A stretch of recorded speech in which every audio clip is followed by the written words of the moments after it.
എല്ലാ തിരൂരെത്താനായോ? അടുത്ത സ്റ്റോപ്പാണല്ലേ?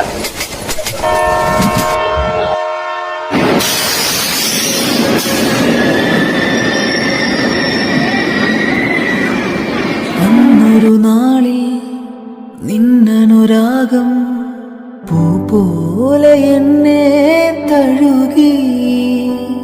ആ കുളിരിൽ ഞാൻ ഒരു രാക്കിളിയായി അറിയാതെ സ്വപ്നം കണ്ടു.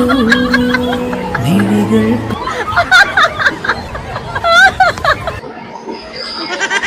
ഇതിന്റെ ബാഗ് കണ്ടില്ല നിങ്ങൾ ആരെങ്കിലും? ബാഗിപ്പോ ഒരാളെടുത്ത് ഓടുന്നുണ്ടായിരുന്നു. എവിടേക്ക്?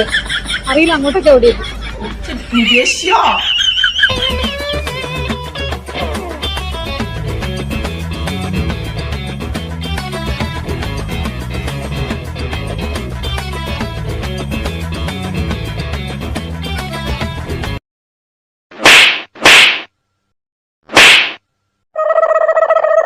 ഞാൻ എത്ര കഷ്ടപ്പെട്ട് ഉണ്ടാക്കിയ പൈസ ഇത് അടിച്ചു മാറ്റത്. എത്ര പാവപ്പെട്ട പെൺകുട്ടികളെ കെട്ടിച്ചാളെ പൈസ അടിച്ചു മാറ്റിയിട്ടുണ്ടാവും. എന്നെങ്കിലും ആക്കി നന്നായിക്കൂടാ. പറ്റിപ്പോയി കാക്ക, ഇനിന്റെ ഒക്കെ അങ്ങനൊന്നും ഉണ്ടാവൂല. സത്യമായിട്ട് കള്ളത്തിറക്കിയാൻ നിർത്തി ഞാൻ നന്നായിക്കോളാം. നന്നായ നിനക്ക് നന്ന്.